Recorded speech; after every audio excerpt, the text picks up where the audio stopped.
Well, hey everybody, welcome back to the Bill and Ray Show. I'm out in the torch shop making another marble today, and I've got a bunch of prep work, stringers drawn out and so on. And we're going to dive into making a silver fumed stringer as our first element we're going to work on. So get fired up here, and we're going to build on a 8mm rod. Clean up the end here.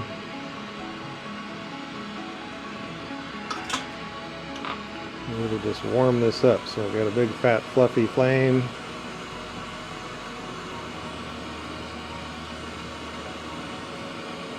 Kind of hard to know how hot the glass is until it starts moving. At least I got a lot of lights on in here, so it's not always very obvious. So we want to make sure we're all the way heated up. Starts wobbling around a little bit.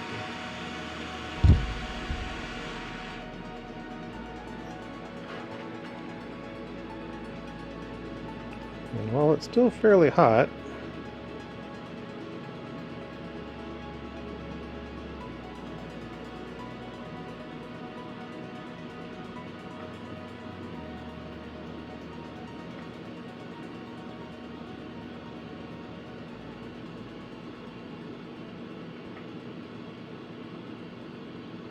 we want to build up quite a bit of silver,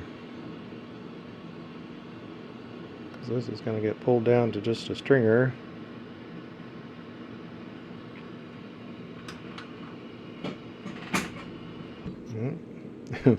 Well, we got to light the torch again here.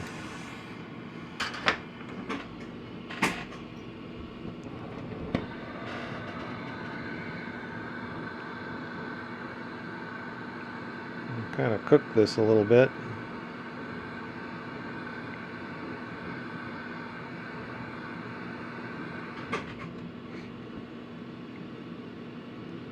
Okay, now we've got to case this all in clear.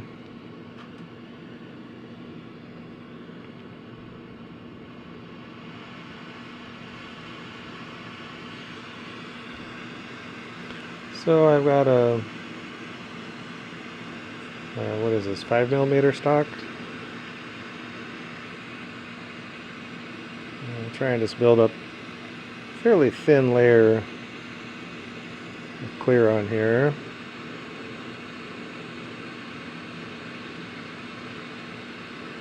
When you're drawing lines like this, you kind of think about moving this piece and not moving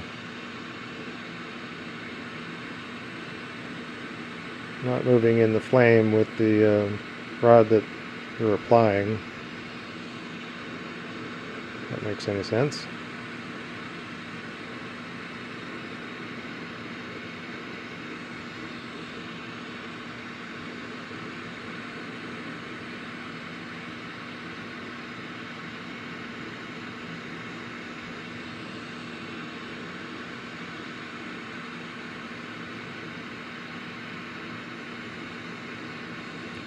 This can get to be optically a little confusing once you get around and you're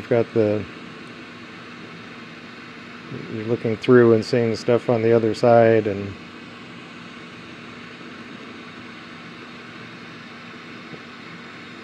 the front surface can be a little obscured by reflections and what's happening on the other side. But I think I went all the way around. I'll start just kind of heating this up in the middle. It looks like I got everybody coated there. So grab a hold of the end here.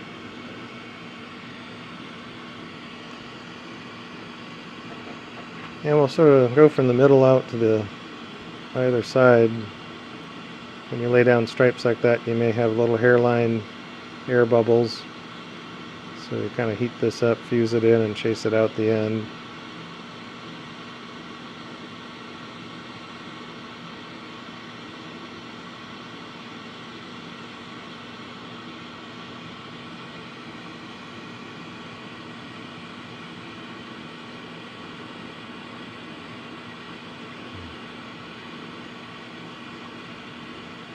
And down here on the other side.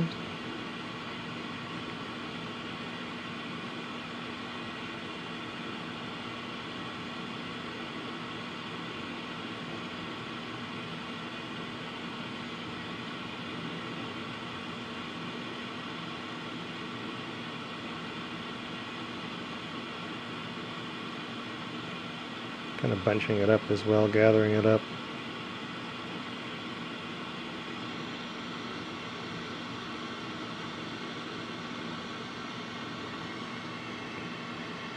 Not really necessary to gather this up into a thicker piece, but just kind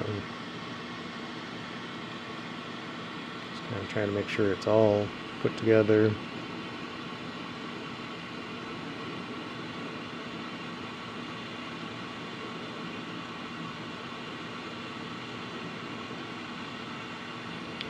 And then off this end we'll just cut this loose.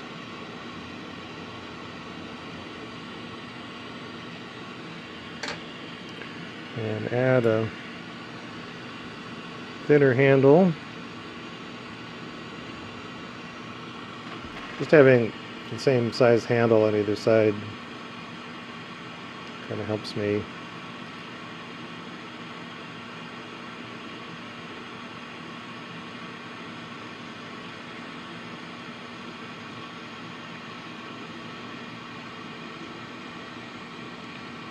So we'll heat up our main mass and kind of gently pull this out just a bit.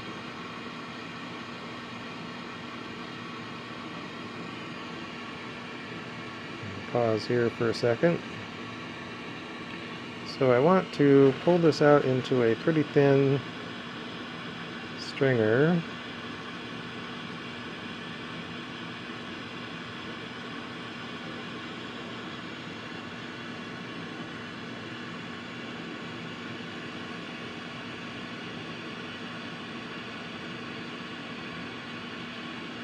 So we start kind of focusing our heat on the shoulder.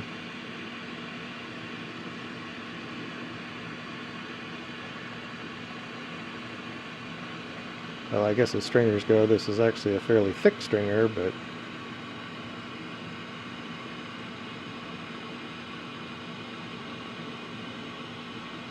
so we want to preserve some intensity of this silver fume.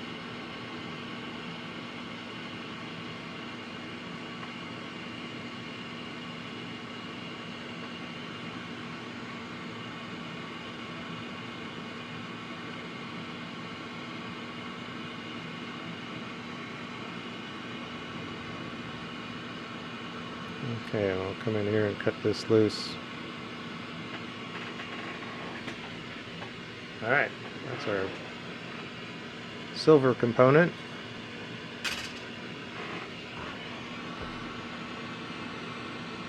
So we're building up a fumed piece that's going to go into our little curling iron garage over here.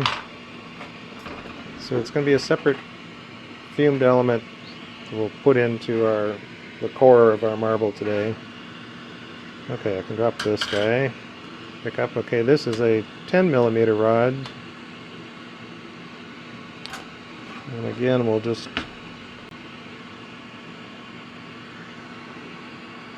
get the end cleaned up.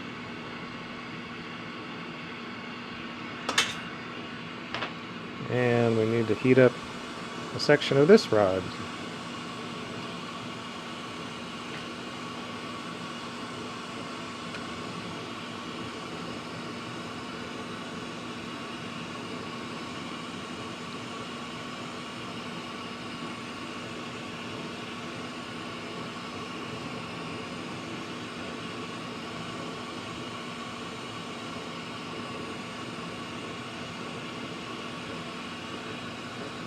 So we're fairly convinced that's heated up well, and then we're going to bump up the blue oxygen. Get a thin flame here. Now hopefully this piece is it's still pretty hot. Okay, I got one more step to do anyway. Hopefully that'll cool off. So we need to do some gold fume. I got ahead of myself. I did the same thing yesterday. I did a practice run on this, and I'm gonna jump ahead. I need to get gold fume on here.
Okay, make sure that's all nice and smooth.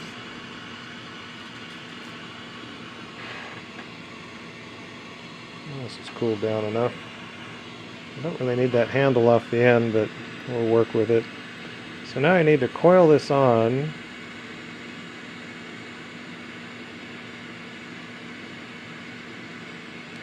Now we're kind of trying to keep our gold fume piece well enough below the flame. I don't want it to get hot.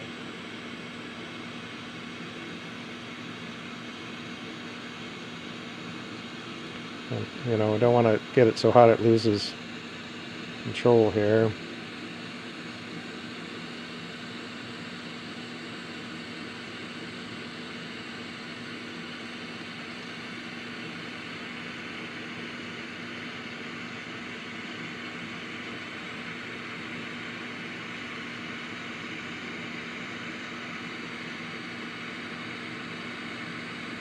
So I want these coils to be pretty close together, but certainly not touching.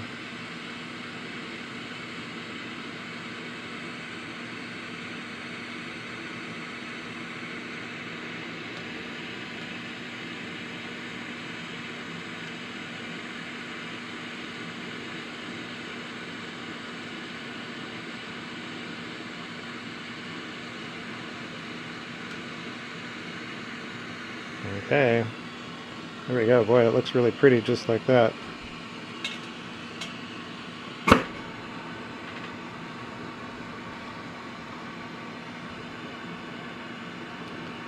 Now I need to heat this in. So we've got a nice clean rod with our fume. So we kind of get the one end all the way melted down, and then wait a moment here, put on a handle.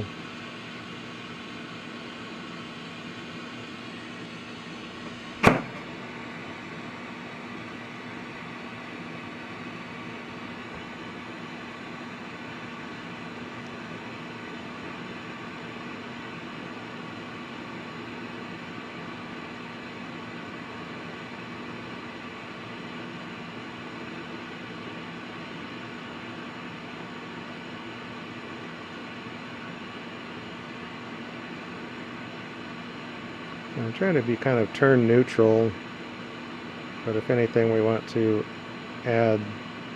tighten up the pattern, tighten up the twist.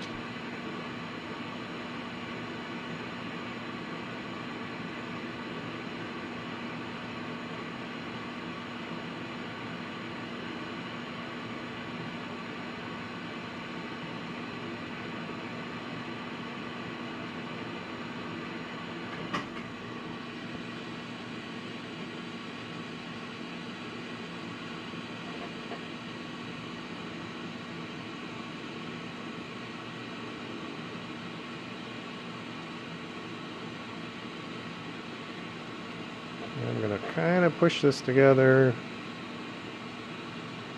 thicken this up a bit.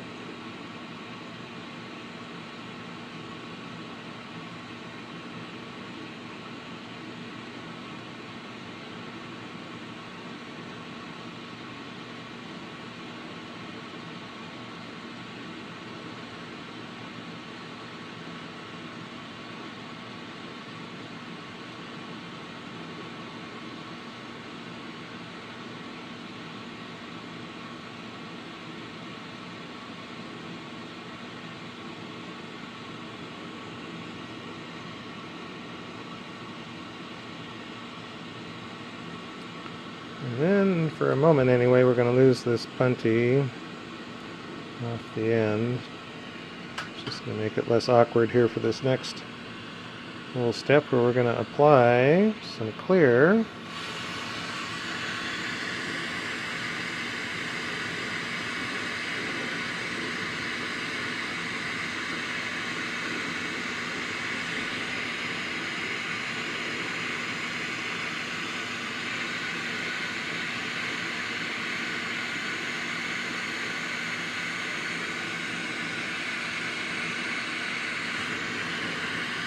Okay, we're going to do one line and go like 180. And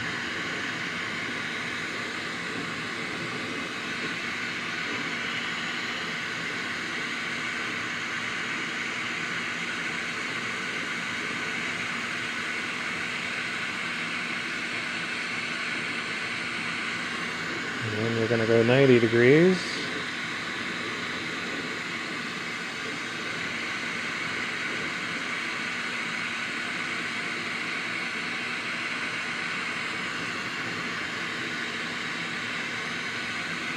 We have 4 bands of clear.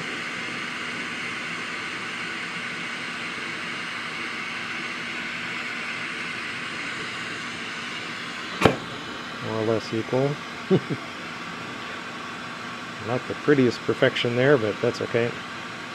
Not going to matter much.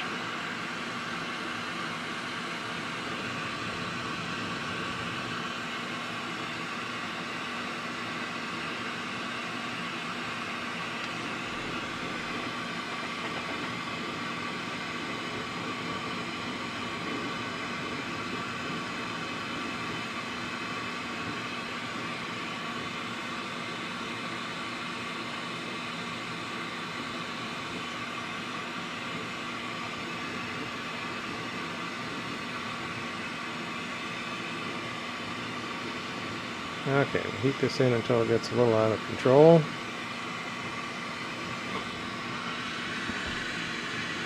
And we're going to just add some more clear on top of what we put down.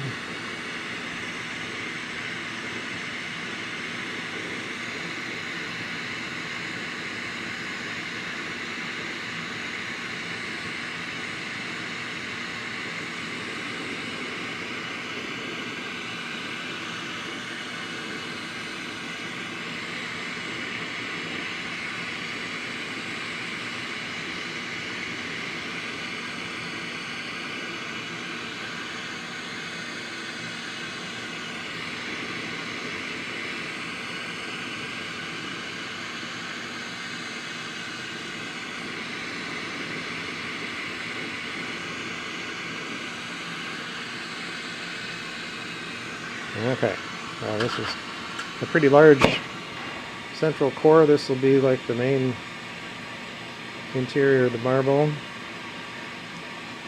So that's getting pretty big as it is.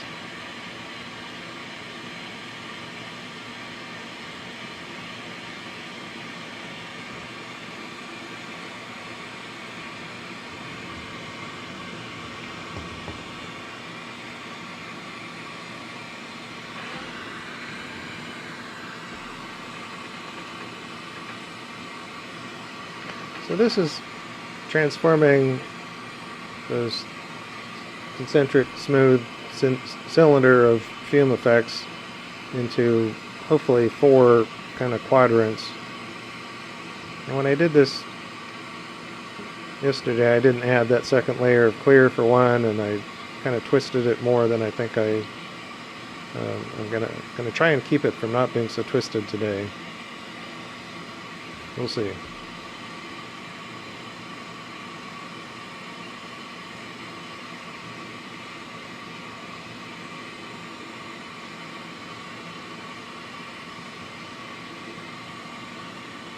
So we're kind of rotating forward and reverse.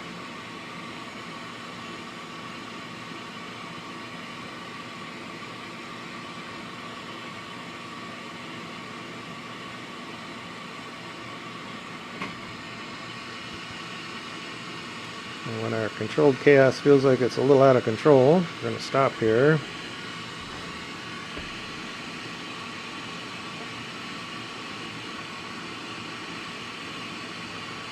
We'll add a bigger punty for now to maybe keep a little bit more control. And then we'll cut this 10mm rod loose.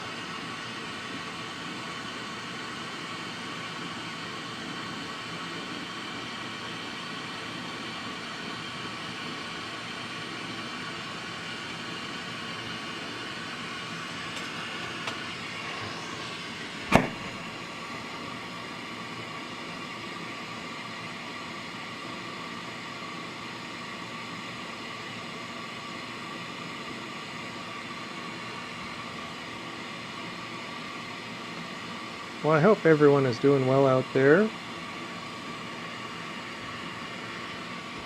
We're mid-September, and it's pretty cool this morning, but it's supposed to get up in the 80s today, tomorrow, the next day. Seems a little warm for this time of year. We did get like an inch of precipitation a few days ago. We had a good thunderstorm that came through and really dumped on us. So that was much appreciated. We definitely needed that.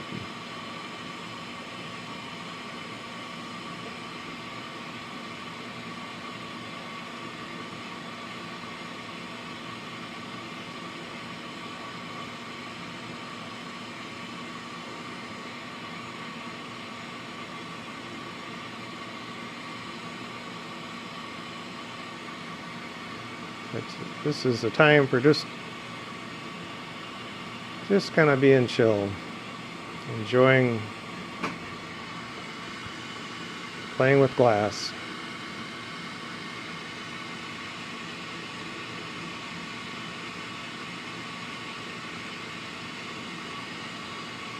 So now I got to consider which end do I want to be looking in.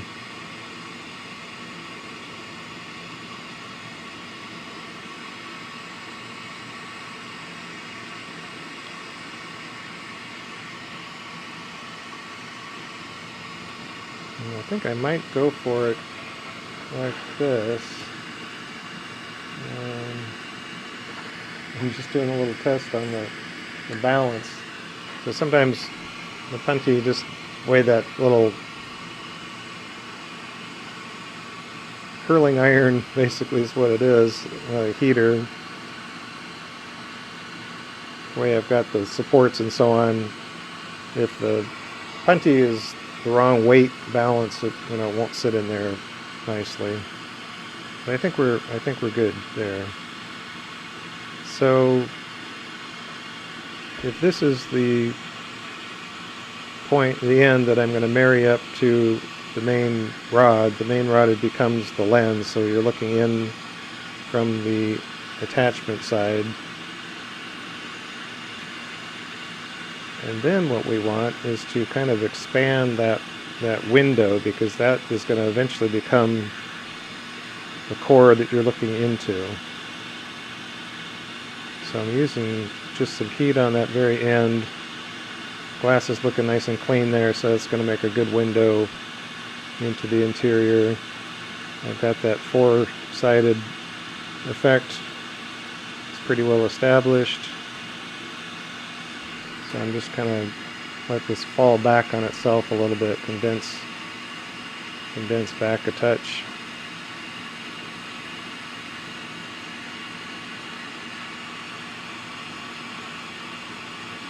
And that's looking pretty good.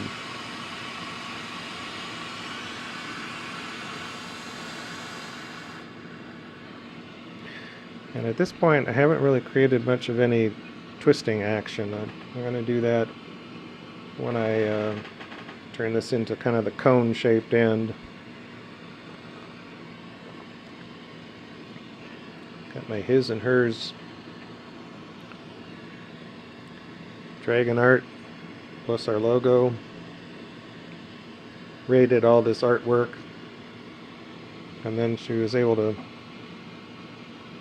on our products, our print-on-demand products that we have right below the video, you can choose patterns and where you want them, and you can customize what's going on there.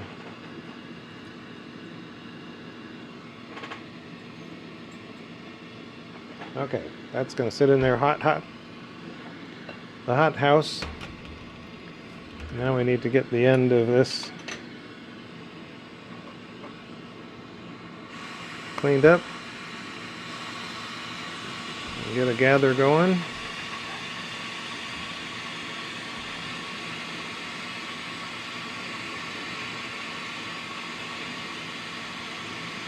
So I was watching on YouTube a TED Talk yesterday, and it was right up my alley and very timely. So the title of that TED Talk was "The Case for Making Art When the World is on Fire."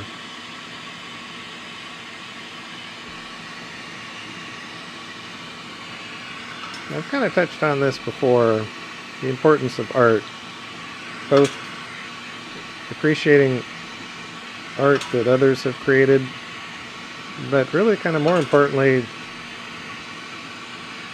for all of us to be creative in whatever way we want to.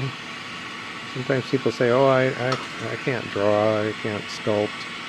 It's like, well, you got to expand your idea of what art is, what human creativity is. Could be cooking, could be gardening, could be poetry, could be making YouTube videos. Could be something that you think is kind of frivolous and silly.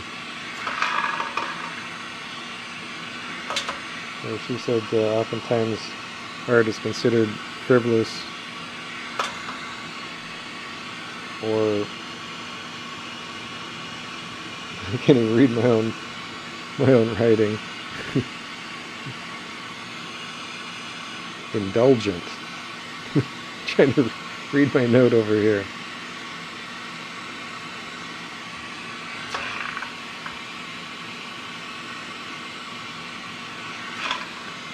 So people tend to think it's like, oh, you know, if I just sit around and doodle or whatever it is they're doing, that's just sort of a waste of time. It's not helping anybody. It's not doing any good for the world.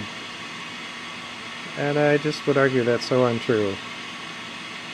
Anything that benefits you as an individual to feel better about yourself, about your life, and any opportunity you have to share and connect with others with what you do, those are really important things for us human beings that are social creatures.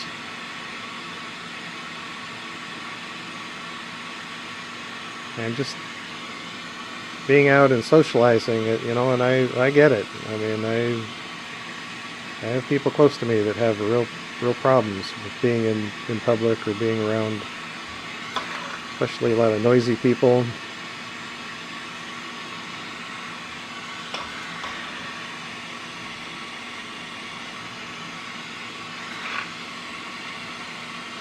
But in this TED Talk, she argues, creativity is not a luxury, it is a necessity. And I think for our health as individuals, but our health as a society,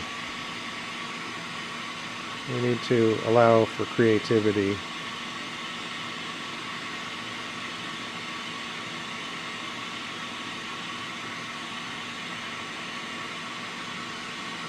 Okay, I've got a gather going here.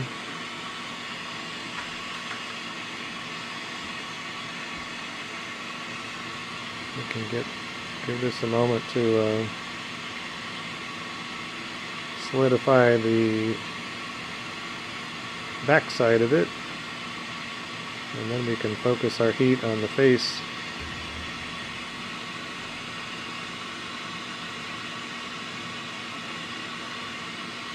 So, we'll turn off our little hot box so we don't just keep heating up the place.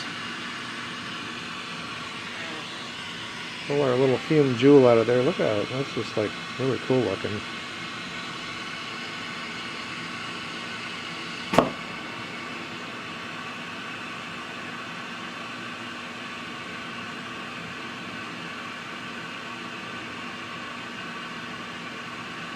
Now, how you marry these together is fairly important and fairly delicate.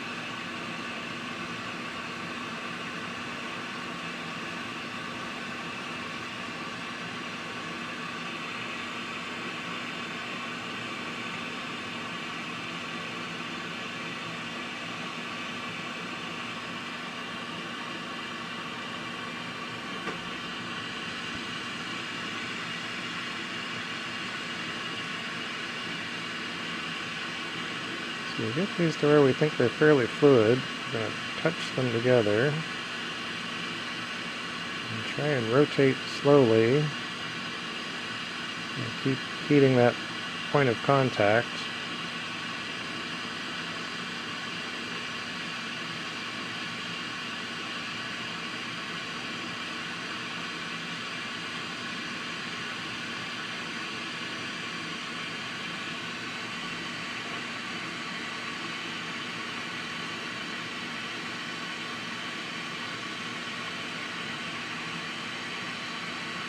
Okay, now that very point of contact is really what we want to kind of bloom outward. So that's going to involve a little pressure to push these two halves together.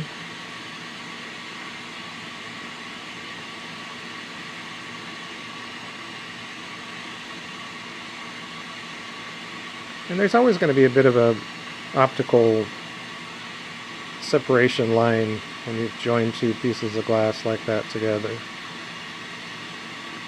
So we're just not going to worry too much about that. Don't sweat the small stuff.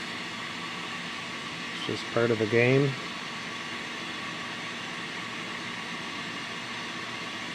Now even at this point I can start entering a small bit of turn.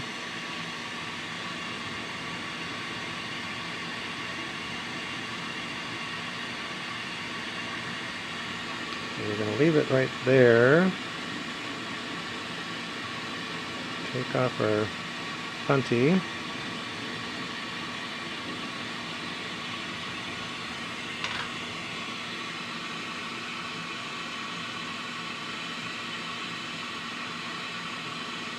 Now this section still had kind of lumpy bumps. It's not really super smooth. So we're just going to let this continue to pull together those bands of clear and the little protruding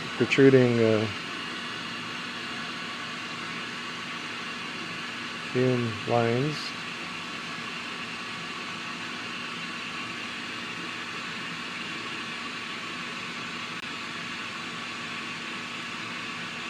So I don't think it's going to move much with just rotation here, but it will a little bit. It'll kind of have a falling effect. We just keep rotating this direction. I got one little bright spot there that's kind of weird.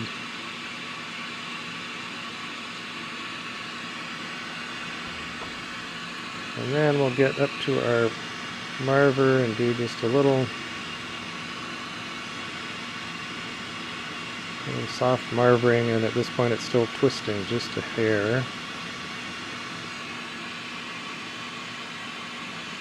Yeah, what the heck is that? I kind of want to pluck it out of there, but I'm afraid to make a mess.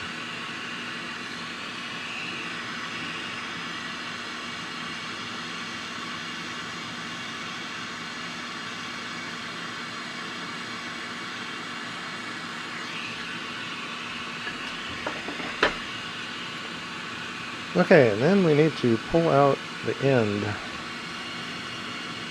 So the end is just kind of a clear, you know, where the punty was attached or whatever. So we want to make sure we get down to some fume effects.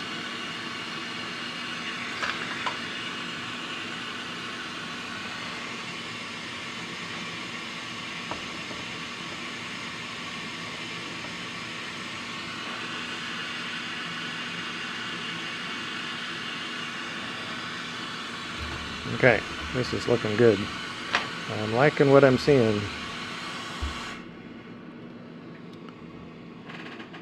Well, let's see. The next step we're going to do... I had some issues with my switcheroo here. Resorted to the good old unplug it and plug it back in, and then it kind of came back to life. So I have some red, cherry red frit. And we'll try picking this up. Oh, you know what?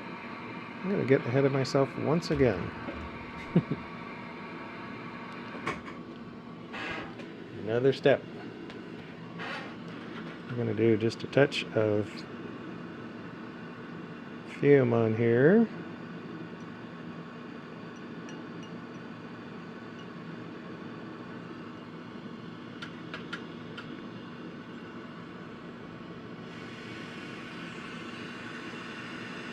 So create a little bit more space inside. So do a little bit of silver on the end and a little gold up around the upper part. And we'll do a series of little dots.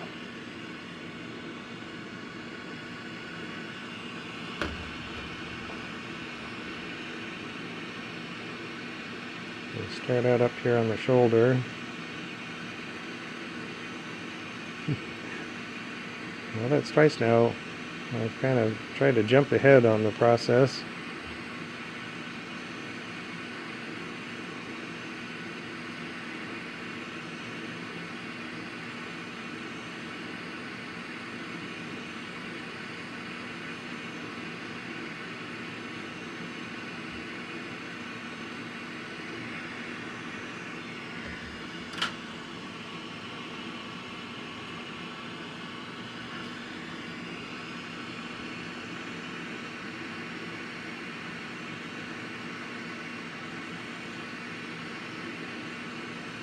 So as I do these rows, I'm not trying to really match up one row to the next. Each row is kind of an independent. Try not to worry too much about what it looks like with the last row. Sometimes they seem to be in alternating patterns or in linear patterns, but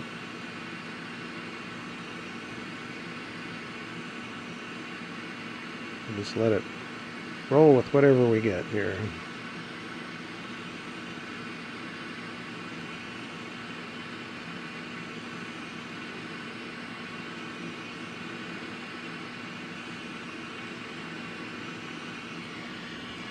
Okay.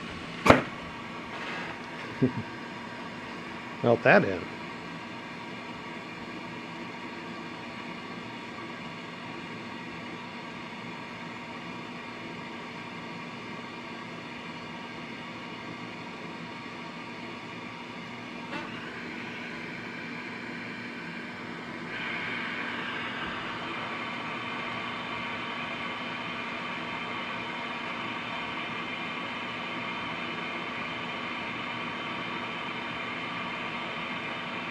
And then of course the fuming around the open areas is going to get burned out as it comes up to temperature. It just starts evaporating.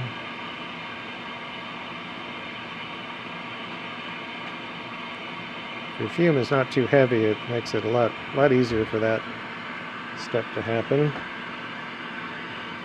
It caught my sleeve.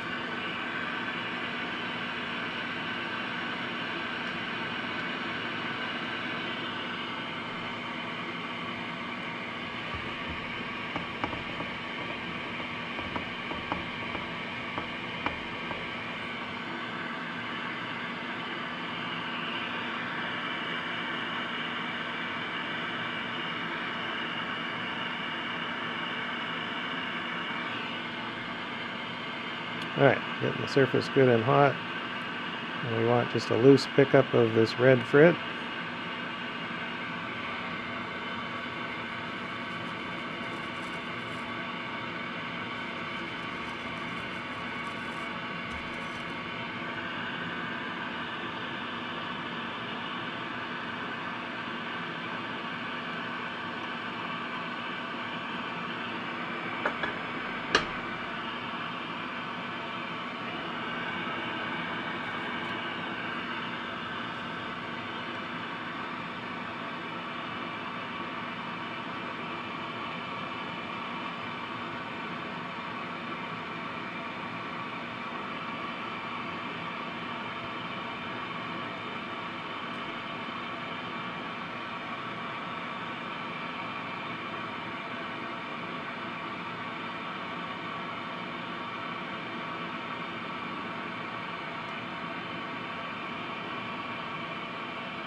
Wow, that scene got really dark. I try adjusting the lighting, the exposure levels. I had some issues getting this recording software up and running today. Now it looks like my exposure level is pretty funky there.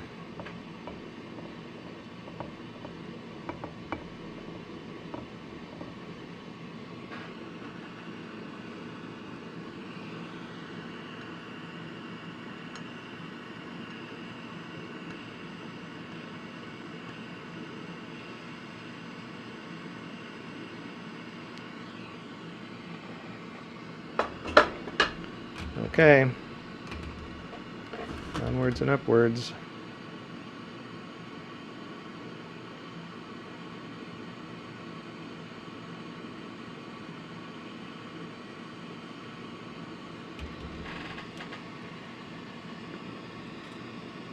So we've got a bunch of black, jet black, pulled out stringers.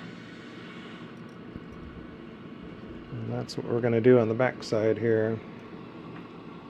Let's see, how about, let's try this.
Trying to lay one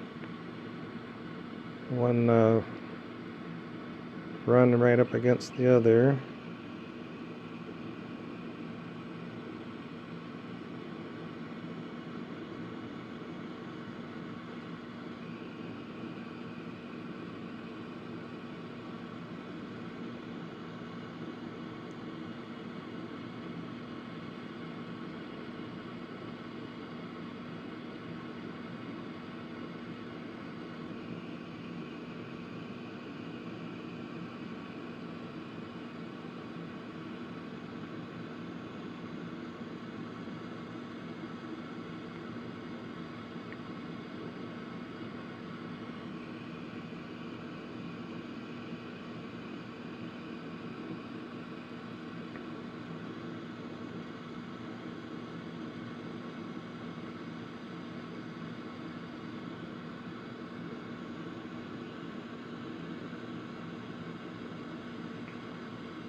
Okay, well, I got some gaps going. That's okay. We're going to be coming back and filling those in.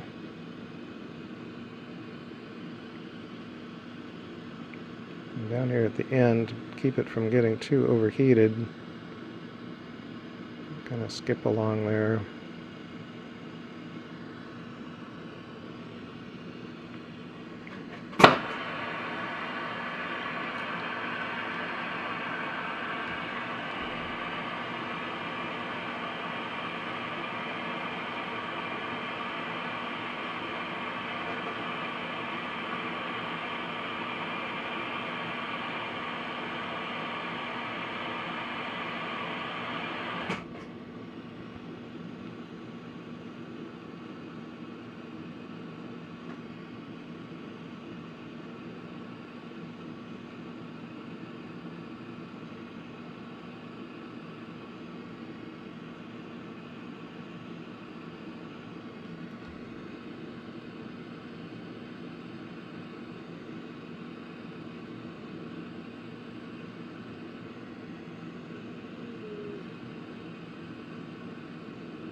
Try and get this very end closed in with black.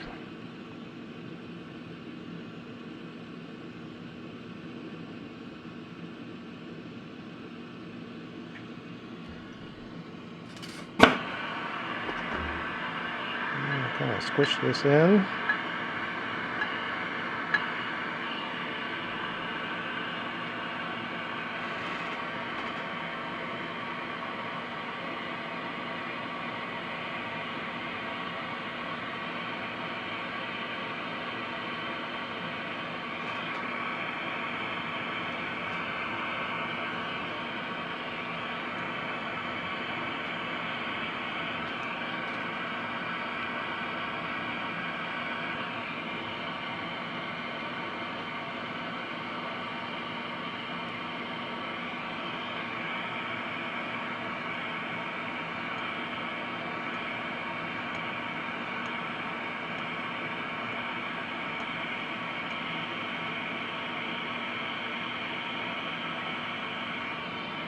Alright, well, hopefully that left a good clean surface on the inside.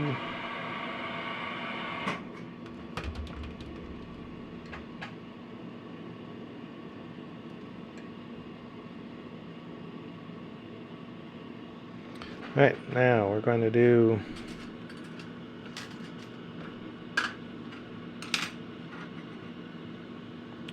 I'm going to do some silver fume on the back side here.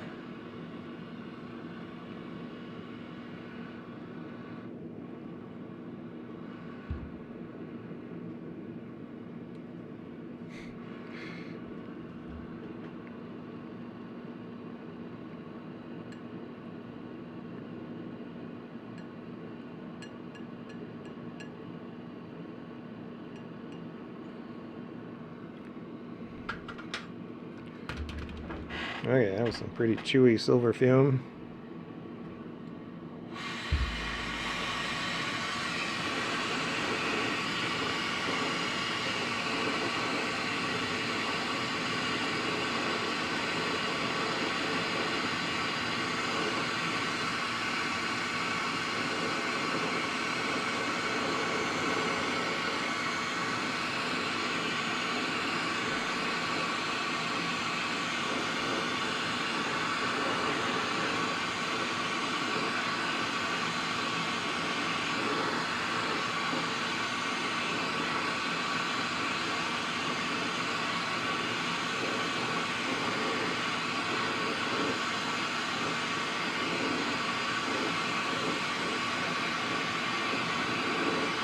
I'm trying to lay this down in little stitching steps.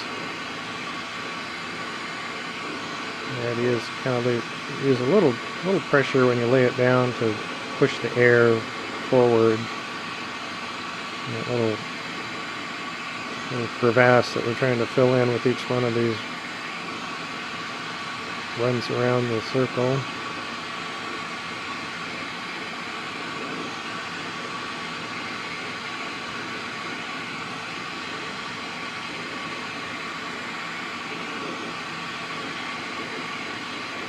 We do want the surface engaged in the flame, at least maybe bouncing the flame off. I'm trying not to distort that base layer.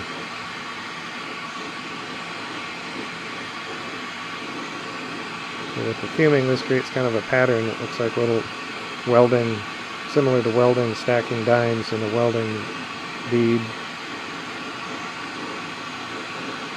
You get this little pattern of scales.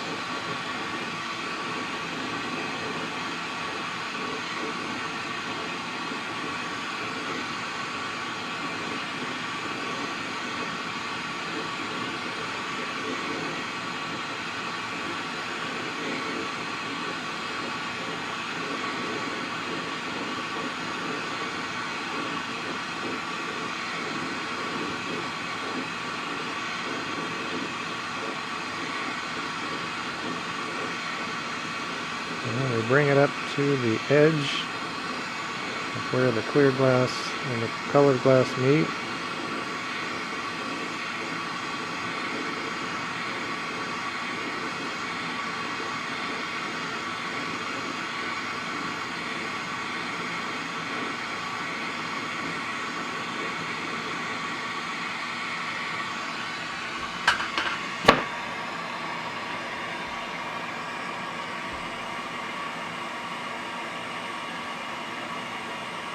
I'll use this opportunity to burn off some of that silver fume that spilled over into the lens side.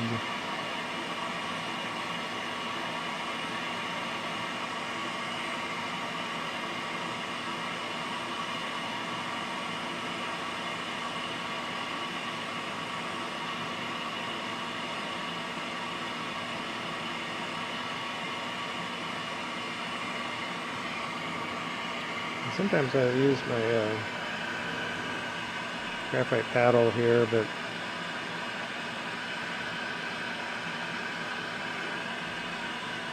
if you've got an L marver, this works well up here as well.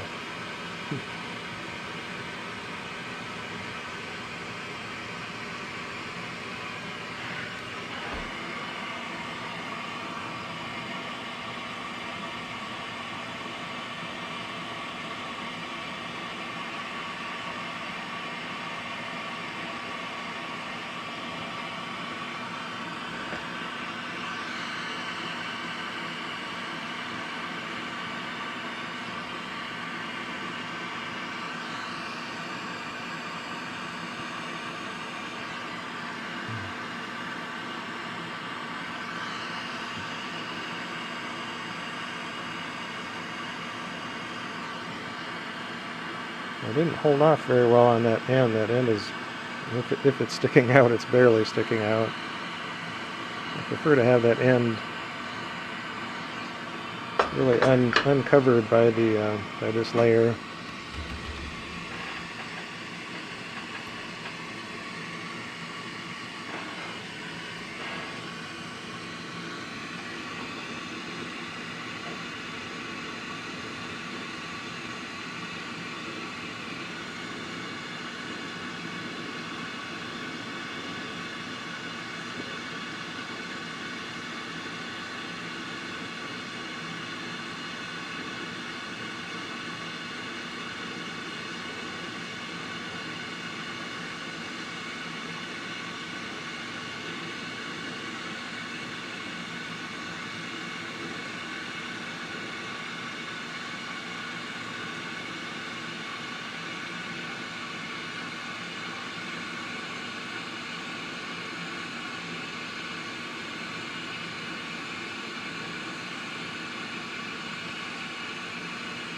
This is kind of a little different process because I'm not worried about disturbing that underlying layer. We're just adding clear on top of clear.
So we need to just keep heating this until we get a round, a round ball on the end.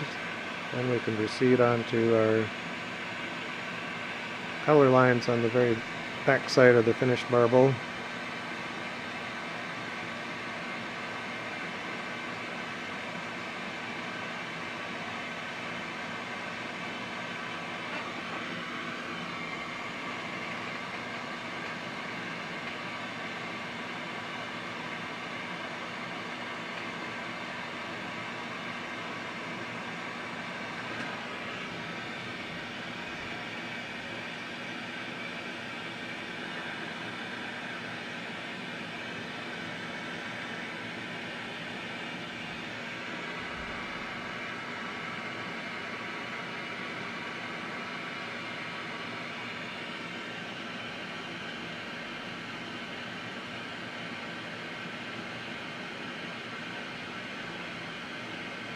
A little bit of an upward tilt to let that kind of fall back and thicken up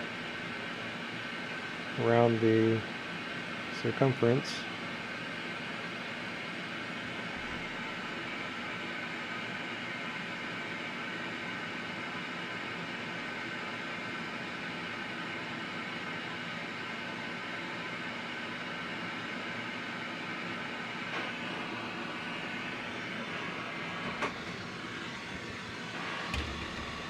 Okay, I'll let this get steady here.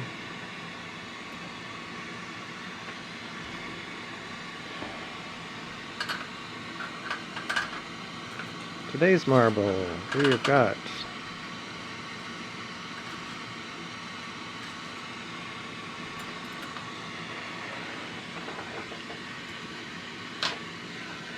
Aqua Mist.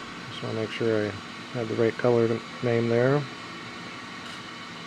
Aqua Mist and Dragon's Blood and Unobtanium. Start out with Aqua Mist.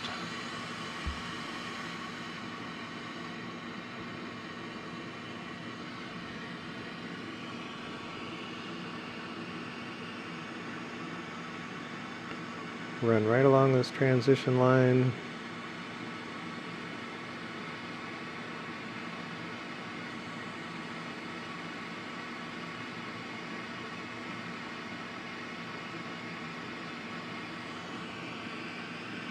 Break away to give room for 2 more lines.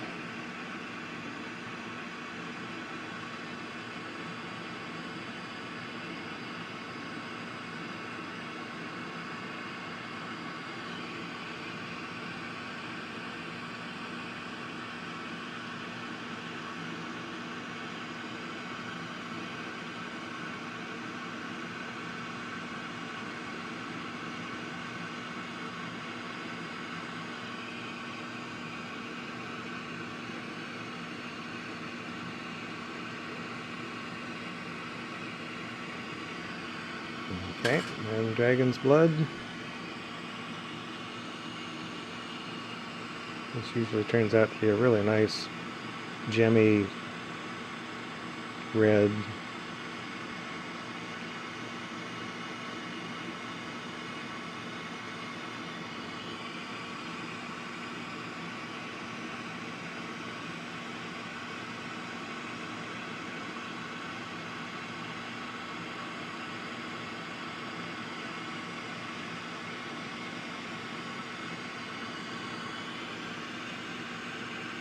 The only downside of colors like this is they go transparent when you lay them down, when they heat up. And it can be kind of hard to see what they're doing. But you can already see where I started out. It's cooled down enough it turns back to red.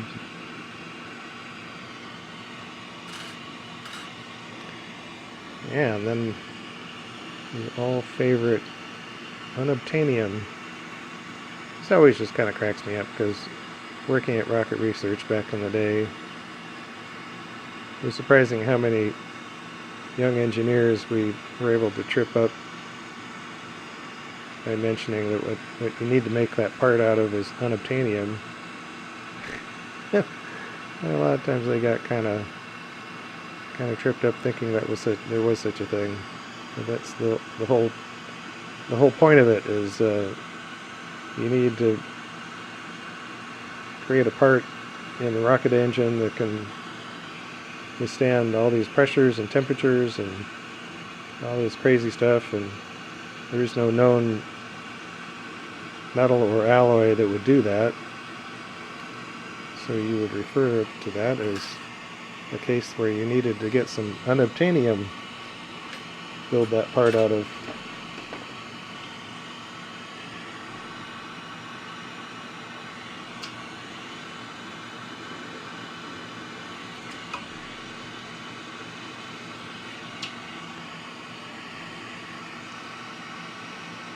But material science has continued to evolve, so that was many years ago when I was working there. They probably have materials that can meet those requirements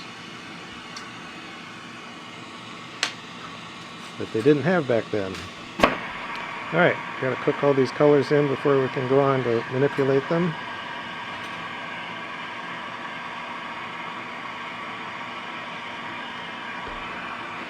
Lower the shades because this colors get pretty bright.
Yeah, I stumbled onto another music track, another YouTube channel, with some really good audio for this kind of work for me. Some chill ambient with a good driving beat, no vocals.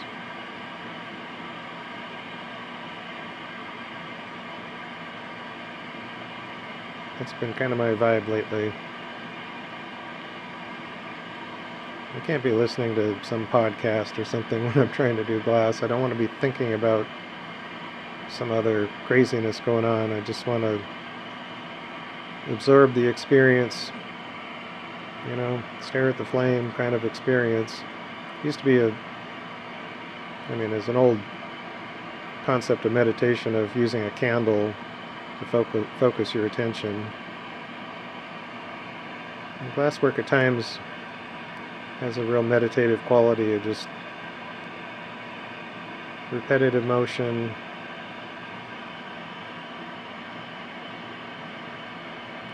but being very aware.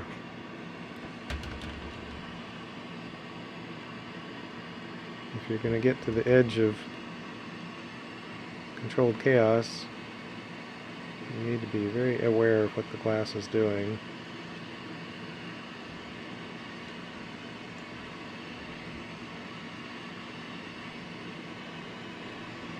Okay, well, I freshly filed off my tungsten rake.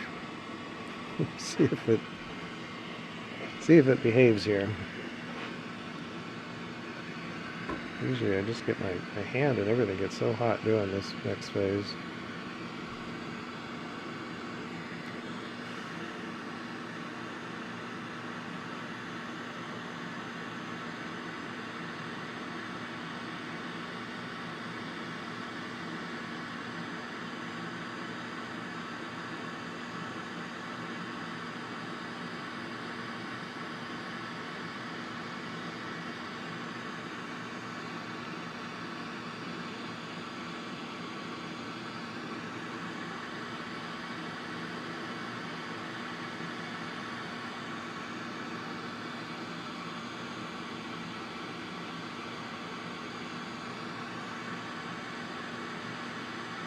Well, it's not going too good here. Come on, you guys. What's going on?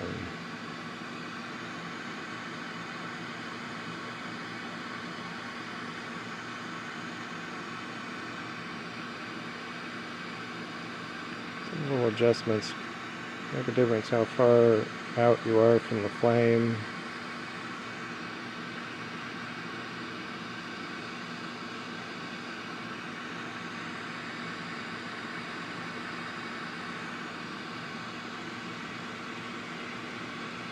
Oh man, it's getting this tearing effect. It's not what I want.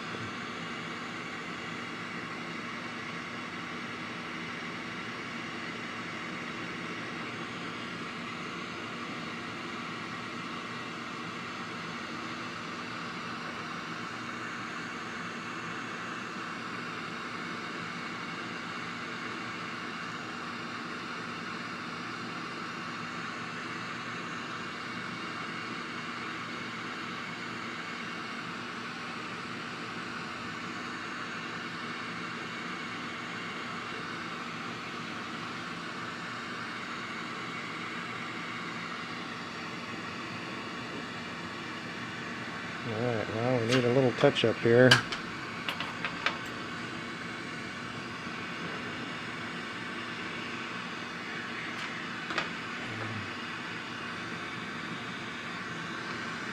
Push that end in and then kind of come in at an angle. Try and preserve that cone on the inside. I got a couple things going on here now. Big bubbly thing here.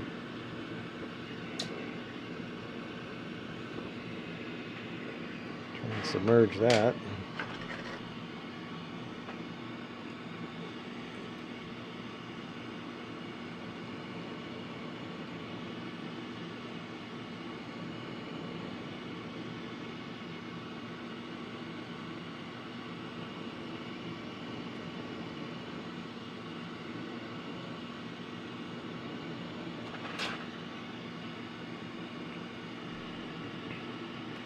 So try to just kind of heat up and scooch the glass on the surface.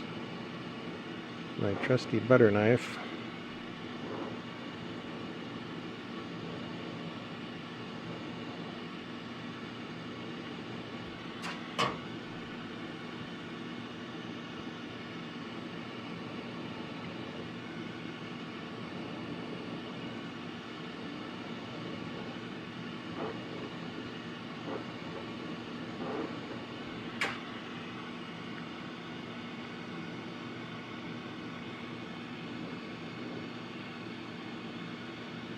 Some of these things are so messed up, I'm not really sure what I'm even looking at.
Okay, well, I don't know, there's another big thing here.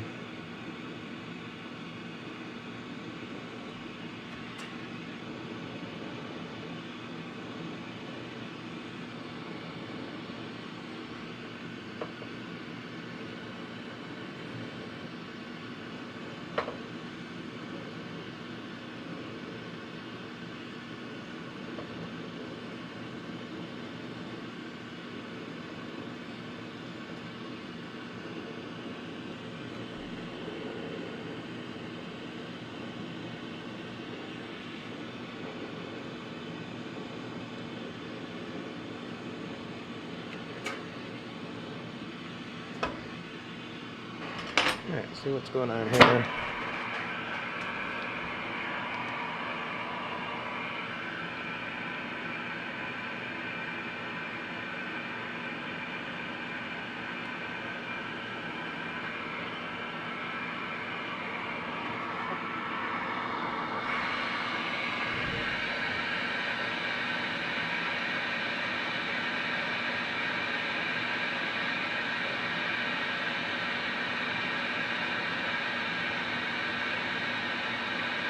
Makes it a little doubly deceiving with a color like this dragon's blood, where it turns transparent because the tears in the pattern are exposing the clear glass.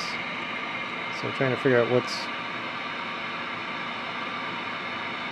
a tear into a clear versus just a place where there's a striking color.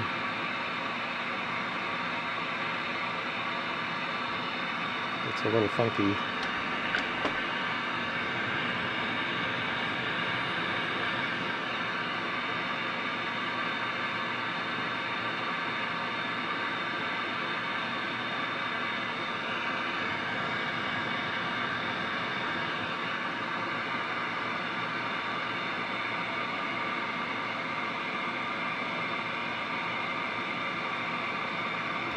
That's all part of the process. It's not always super clean.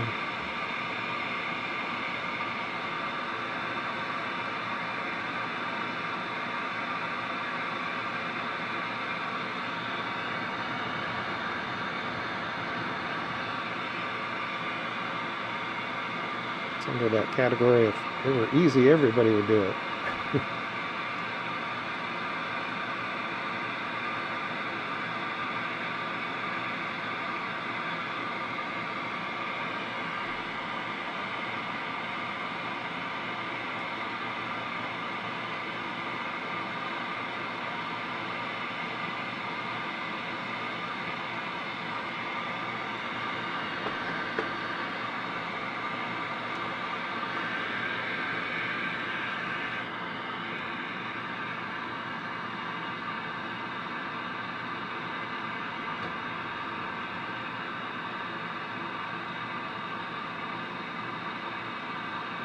There's a chance right now to kind of pour some excessive heat in there to try and get everything to blend together. Whatever it wants to do, it's doing it.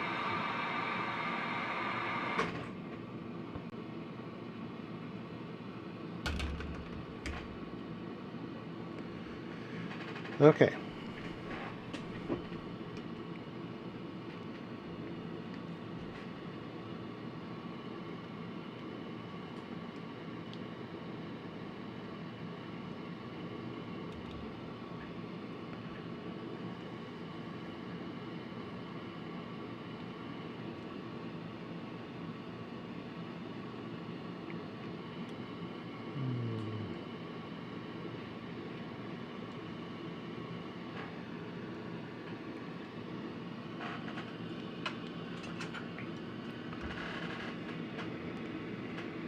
Okay, time to punty up.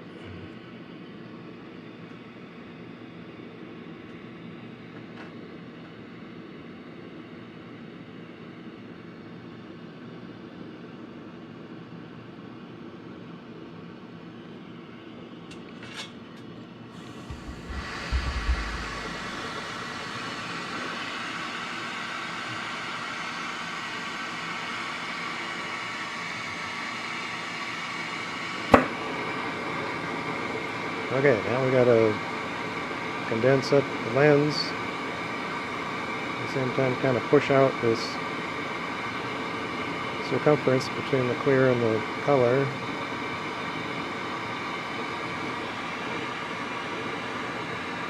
So just being really gentle, not trying to push the glass or force it. We're going to alter our position of attack on the glass and direct some heat into the other side. Even though we're mostly melting the clear, we still want to get the other side to move.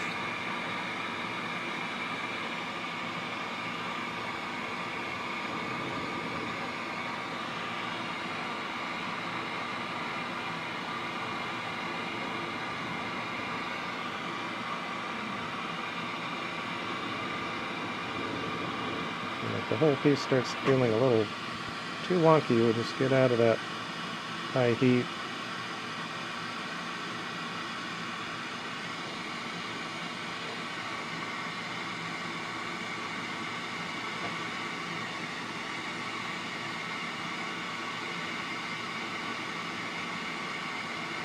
Just glancing over at the kiln to make sure we're up to temperature over there.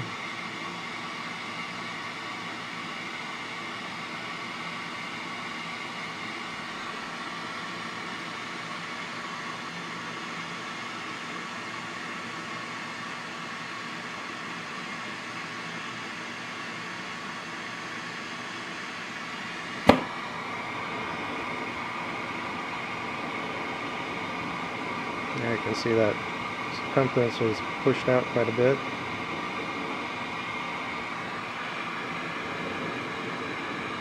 I'm trying to just balance out the mass of clear versus the other side of color. Usually wind up not quite even 50-50. Usually there's a little less clear on the lens than the color side. There's different concepts of, you know, in one sense, the less lens you have on it, potentially the more a sense of depth in a Vortex marble, maybe. Depends on how it all works out.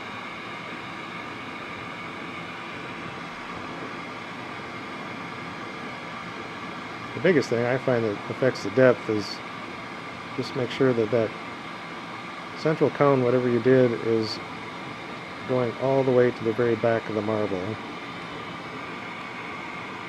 to give you the best chance of that optic doing its thing.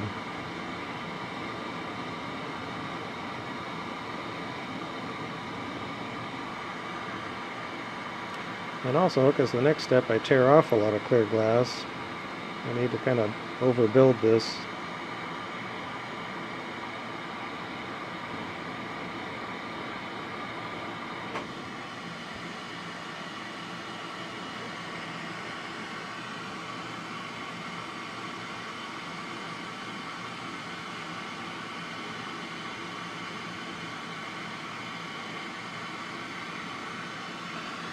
Okay, let's try that.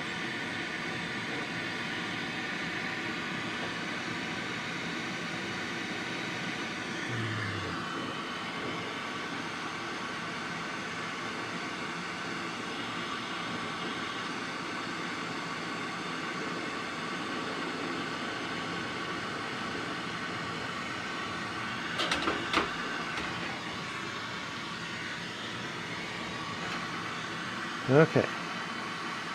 Next phrase.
Okay, I think I got all the way around, and I'm going to try and do kind of a gentle pull off up that last little piece in.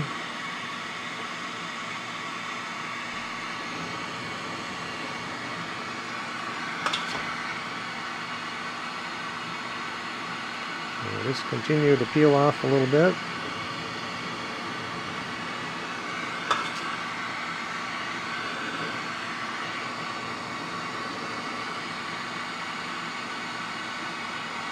Kind of subtle, but I can see once the glass gets all the way hot, you can see the different zones. It appears to be different, kind of see patterns. Anyway, you can tell where the glass is different on the surface.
Get my arm propped up on this little roller can that I use.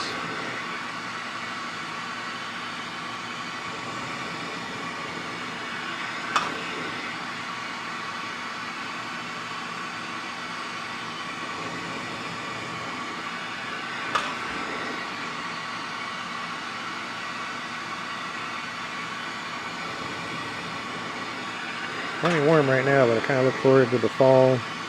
One of my favorite times of year. Cooler temperatures. Back in the day when I had quite a bit of different construction projects around here, October was always my big push doing any construction work when the weather was nice. Not so hot to get lots of work done. So I kind of wilt in the heat.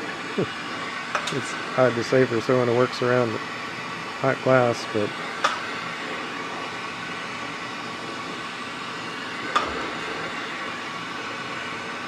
this does require putting up with some heat, but at least I'm not physically working up a big sweat.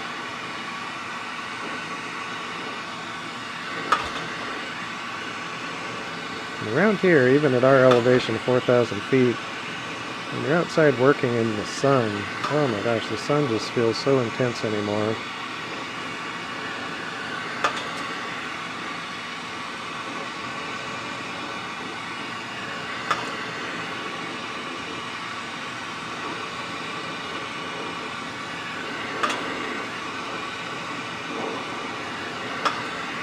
Okay, got it cleaned up.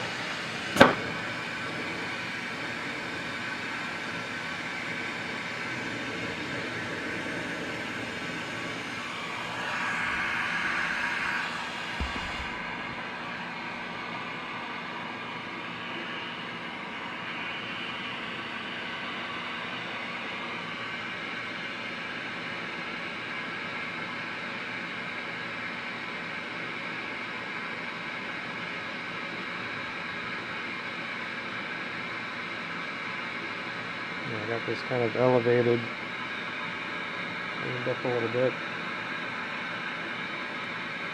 Trying to get that clear glass to heat up and move.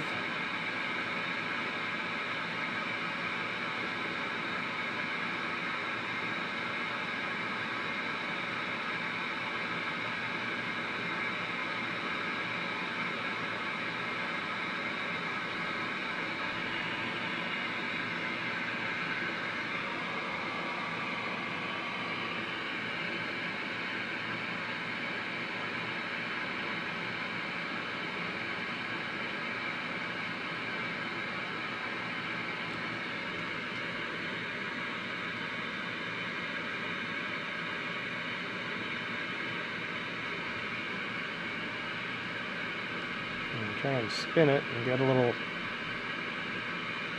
centripetal force to push the glass out. And then this little pill shape, we want to kind of chew it up. So we'll kind of go in the pill marver. It seems like it kind of set us back from getting round, but you don't want a real wobbly circumference. We want to try and keep that line pretty clean.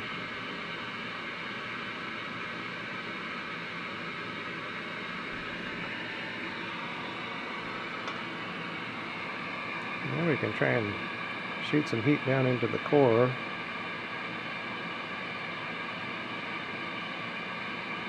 This next phase is just all about getting this whole marble rounded out, and you do need to kind of get to the real edge of craziness.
Okay, get this front lens kind of roughed in. I don't need to spend a lot of time on that right now. The other side is going to need quite a bit of adjustment.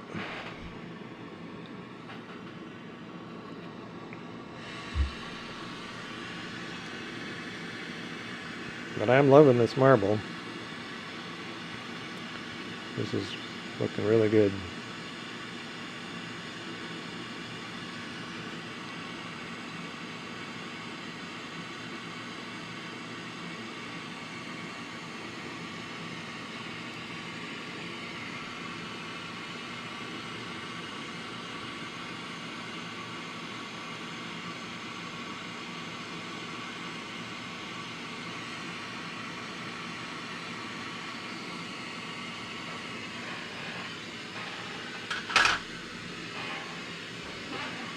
And I really like the technique of this core fume pattern. I probably have done something pretty similar, but I like getting that silver fume stringer, rolling that on top of a gold fume core.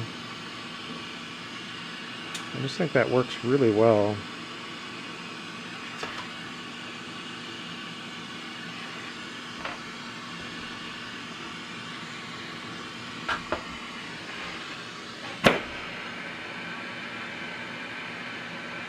And getting a touch of strong color in the background with that red frit, as opposed to just having a dark background. I just wish in the Boro world there was better options for green that would behave inside a deep encasement like that. I'm just kind of limited in colors still.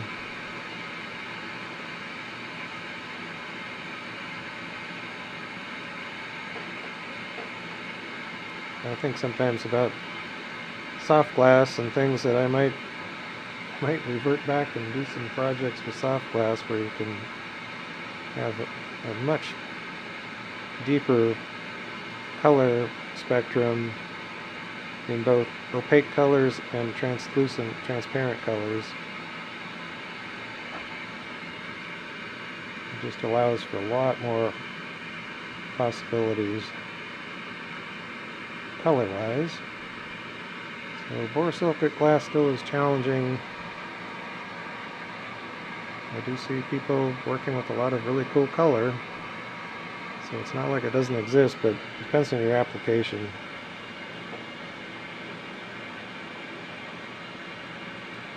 But inside a Vortex marble is considered a deep encasement, and a lot of things will just check and crack if you put them in there.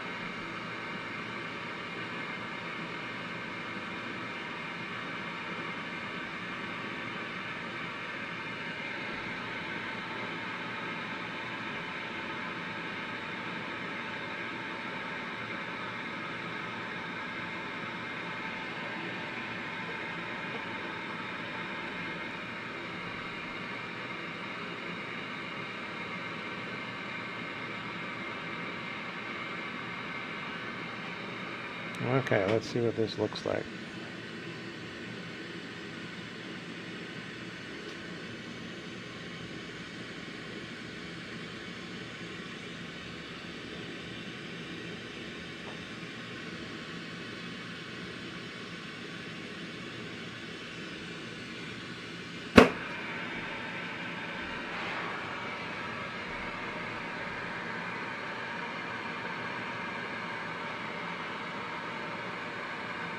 This always seems a little counterintuitive to be hanging it down when I'm trying to collapse it backwards, but it's kind of a bit of a tug-of-war, seesaw effect between what's happening on the surface and what's happening in the interior.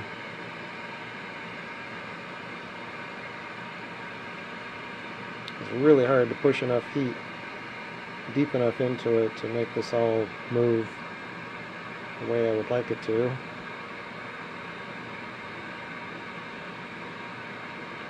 So we try and just do little incremental steps.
So this is where a bigger torch or more oxygen would help. This is the one limiting sort of thing with my setup here, is this step takes time. The bigger torch, you could throw a lot more heat down and make this move a little faster. But all things come at a cost. If you want more firepower, it's going to cost you. Not just the upfront cost of the torch itself, but in the oxygen supply and the whole shop setup. Bear in mind, this shop was originally built and designed to work small soft glass beads with a Nortel minor torch, which I still have 2 of those kicking around here, I think.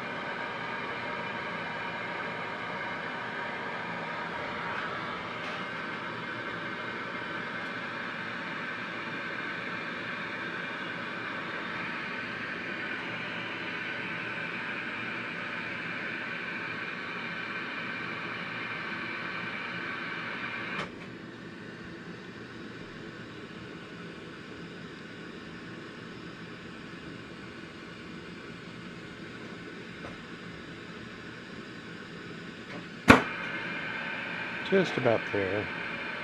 For the back side, anyway. which is really, at this point, it's the majority of the big shifting is done. The front clear lens is the last thing to shape up, and clear glass moves so much easier than colored glass. So that's not a very time-consuming step.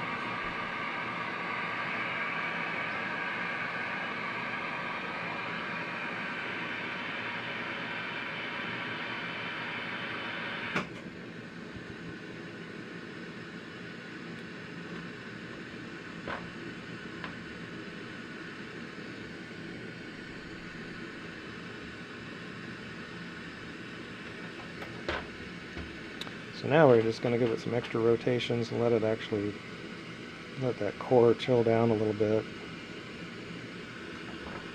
Looking at the reflections, that circumference line looks pretty decent.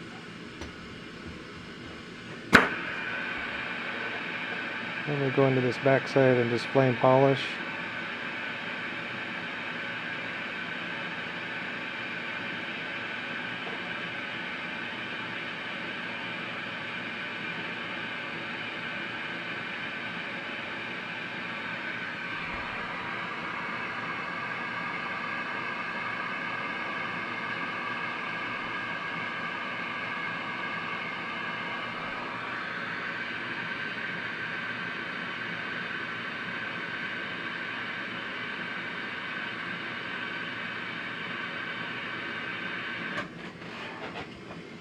Pretty good dose of heat there.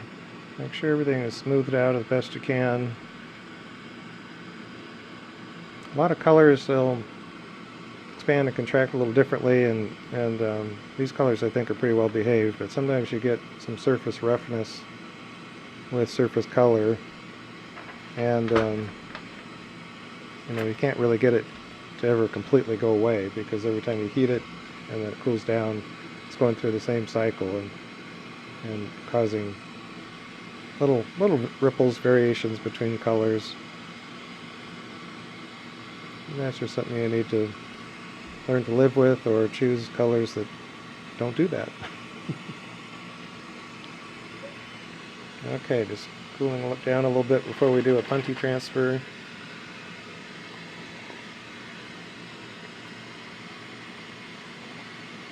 I have to say right now I'm just really happy with this marble. Sweet.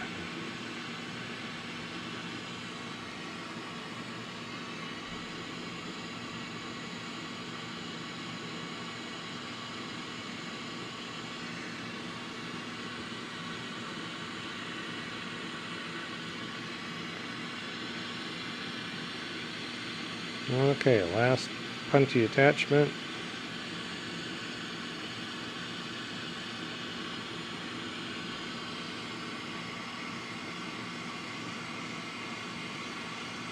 So you try and focus on your new puntee and get it looking like it's on center, while you let the old puntee just not let it move around.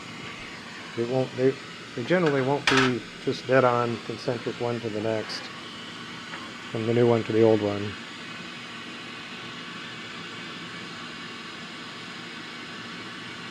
And if you find yourself you're still like a little wonky off center at this point, you can always do give a little heat to that puntee connection, soften it up, get things to move again.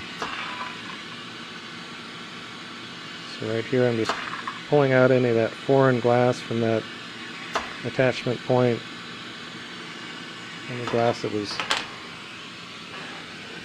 overheated or whatever.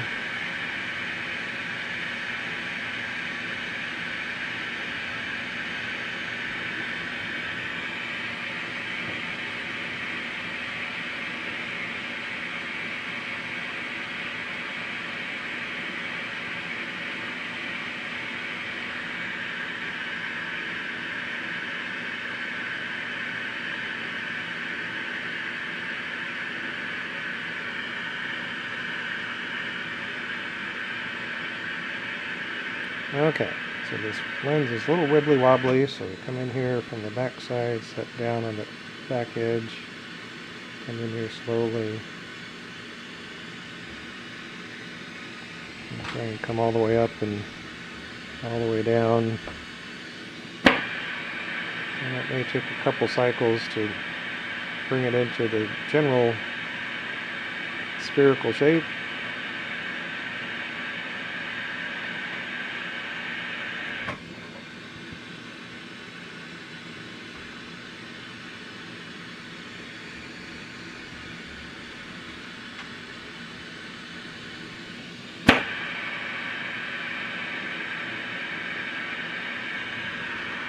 Switch to my smaller.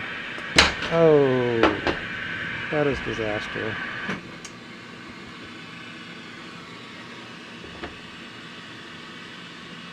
Or nearly disaster. See if we can save the day. Oh, I love this marble so much. That was a bummer. What is going on here?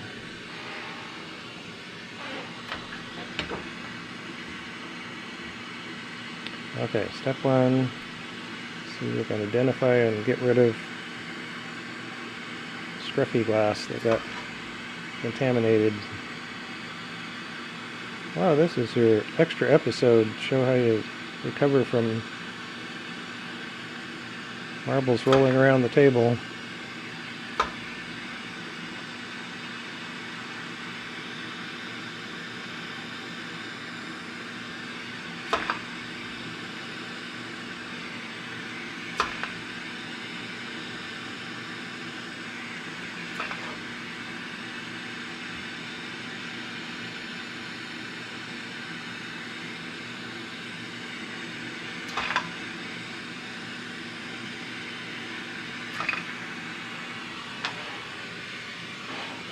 Okay, what the heck is going on here?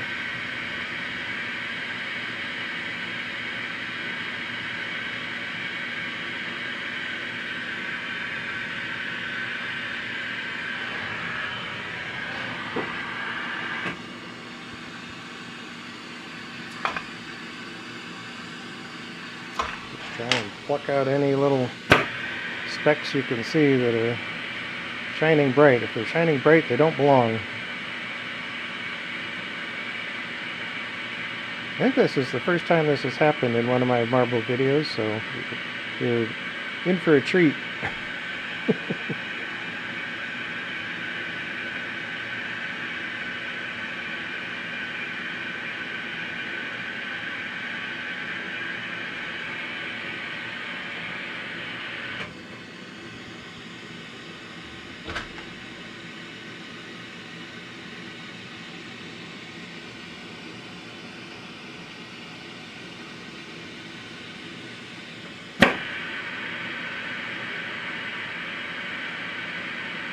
And we're back.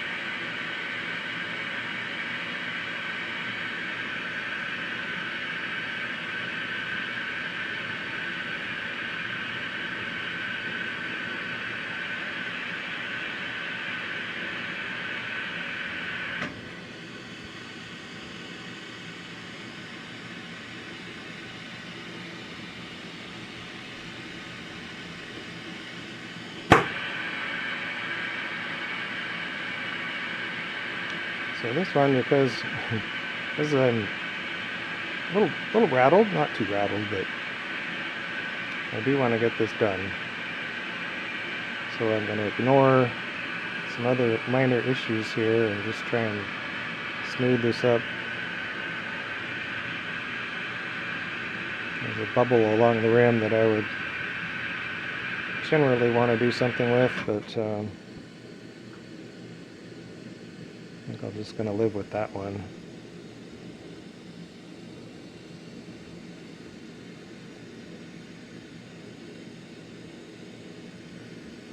Give it nice and round, and give a couple heat cycles and we'll be done.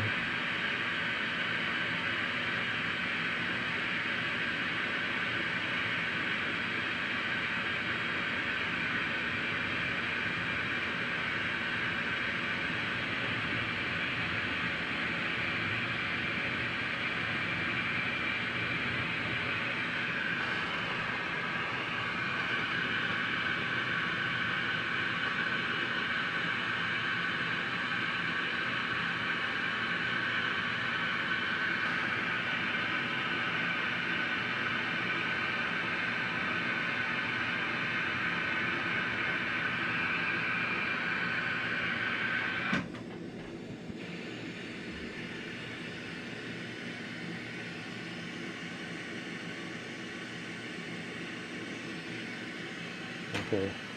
Well, I feel a little bit more confident now, so I'm going to heal up those two little bubbles there. I just kind of hate to mess with that at this stage because you can get rid of the bubbles, but then you got a little wrinkle.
Okay, well,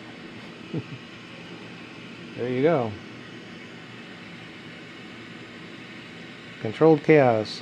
Got a little bit chaotic there. And I can still see a little wrinkle where I pop those bubbles, but not feeling like I want to keep messing with this one. It's too nice of a marble to keep messing with.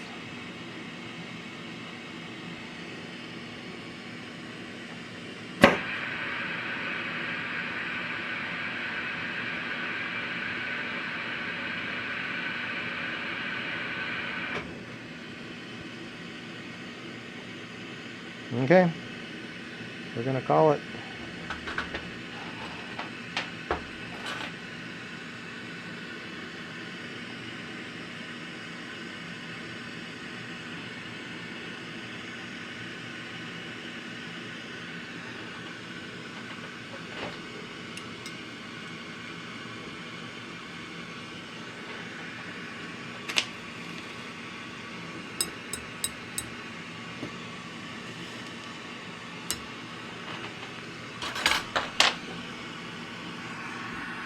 My emergency punty.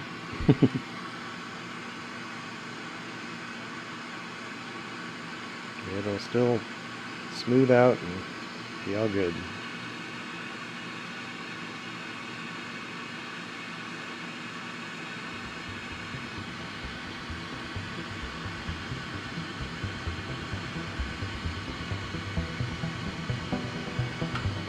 It's pretty cool.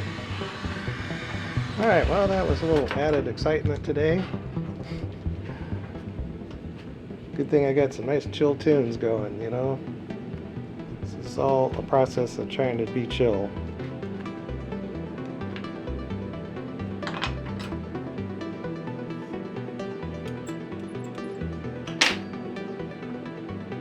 Okay, there you go. Very awesome.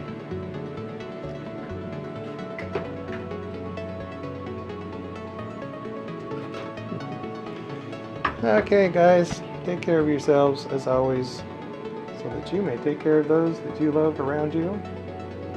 Be good, be kind to the people you meet in the street. We'll see you all another time for another adventure, maybe more exciting than this one, I don't know. Check it out.